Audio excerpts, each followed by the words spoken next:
What interested me about Criminal Minds was the fact that people were really using their brain, were really using the idea of the psychological profile of a criminal to capture him. Hence, Criminal Minds, the mind of criminal. Ultimately, CBS heard the pitch and was very excited about it. They bought it in the room. From there, I wrote an outline, a treatment, and just went right into writing the script. They loved the script. We immediately went into full gear, and pilots are a mad rush for everybody involved because everybody gets picked up at the same time and everybody's looking for their DPs and their directors and their crew and their actors. It's a crazy scramble. Then we better get started. I felt that we had a really good shot because it was exciting me, and I had probably seen it 100 times before. When we went on air, I never really anticipated the success that we're having. So we were shocked. Now we're exuberant. I live in New York, and when I first came out at the beginning of the season, I honestly thought I'd be back by Thanksgiving. All these numbers stand essentially for something. HH would mean households, 10.3 over 15. No one knows what any of that means, just that that's a very high number when it comes to all of this, so that's good. We are truly a successful show. It's really fun. It's gratifying. We wanted to try and cast, interesting and attractive people, but also people that you would believe in these roles. It was not a complicated casting, but a long casting, because to get the right tone of the people that we were looking for required actually seeing a lot of people, because it was going to be an ensemble. It needed to be really real, because the subject matter is so heavy.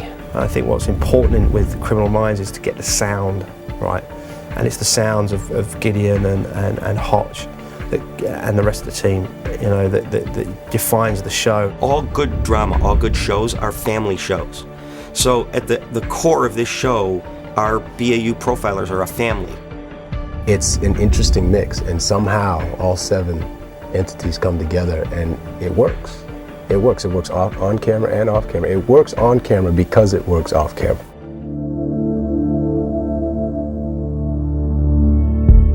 Weren't you a little bit worried he might just shoot you? I was a lot worried. Mandy's character, Gideon, is just a really interesting character because you don't quite know what happened to make him flawed, but he's got a sense of humor, and he's clearly very, very, very good at what he does. Mandy's probably not going to be happy when he hears this, but we see Gideon as kind of the nurturing, more of the traditional mom role. Sorry, Mandy. He wants to do good for others. That's a good guy to play. He internalizes so much of what these people are seeing and the pain of the victims, and it all comes out on his face. He's the one who goes to the dark side. Gideon is meant to look like he's retired, so we made him very casual. He's someone who doesn't really care about his clothes, he just throws them on. His office is more like a professor at a university. He has a huge collection of crime, literature, of specialty reports. He's got a large collection of artifacts. He's got a lot of stuff from cases that he's worked on. His emotional involvement is more evident in the set dressing. His life is so much about turning the darkness into light. Certainly it's what my life's about.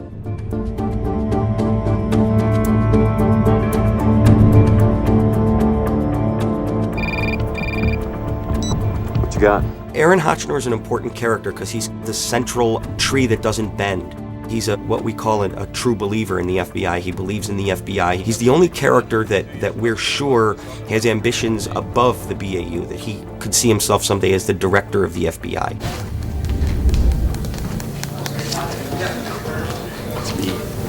We have to throw stuff at Hotch to rattle him, and so he gets beaten up a lot, and he won't let that stuff affect him. It's hard. This job will eat you up if you let it. So what do I do? Find a way not to let it.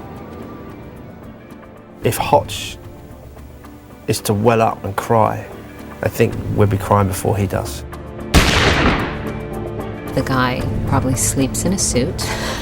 That's the walking Ken doll right there. You can't mess with him. I mean, nobody looks as clean as Thomas Gibson in a suit.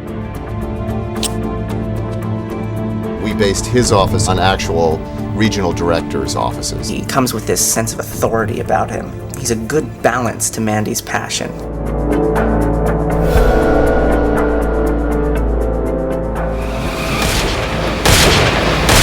She has a lot to learn, although she's exceptionally smart. This is her end-all be-all. She's always wanted to do this job. I think we should interview him. Use this as pressure. No. We need leverage. A name. The real behavioral analysis unit of 29 profilers, only 2 are women. There's a kind of sassiness there, I think, that helps ground things. Next time, show a little leg. Morgan, the only time you're gonna see a little leg from me is when I'm about to kick your ass. Lola Glaudini. She's married, so I can only, keep that short. She's kind of like the voice of skepticism on the show. Mr. Copeland? There are sex offenders in the area. I thought he should know. Stupid. Esme always wants to know what's going on. She was watching the show. She said, how can we never smile? Crime show. It's not supposed to be Yeah. smiling and Look laughing. at that dead body. Ha ha ha ha.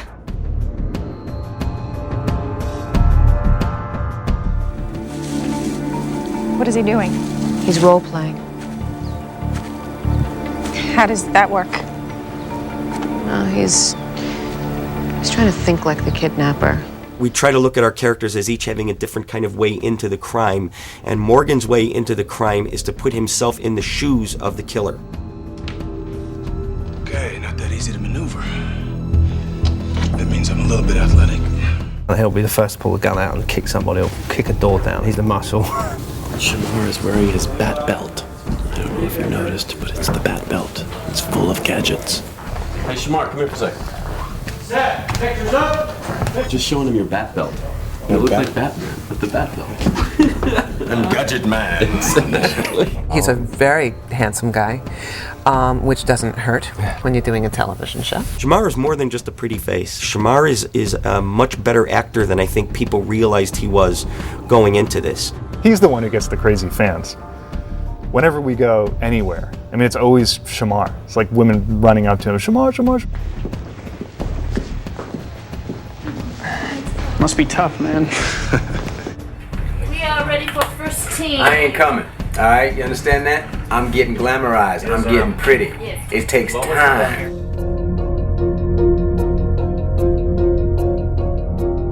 I do have an IQ of 187 and eidetic memory and can read 20,000 words per minute. Yes, I'm a genius. He's astute. His way of looking at things, the way his brain works is different than everyone else's.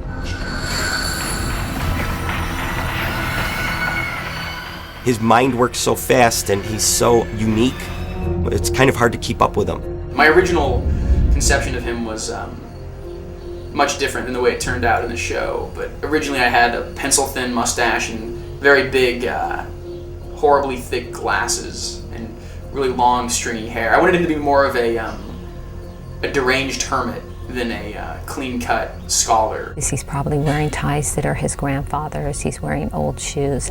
There's a little bit that he sort of shadows Mandy's dress a little bit because Mandy is his mentor. In any other job, he would be considered odd.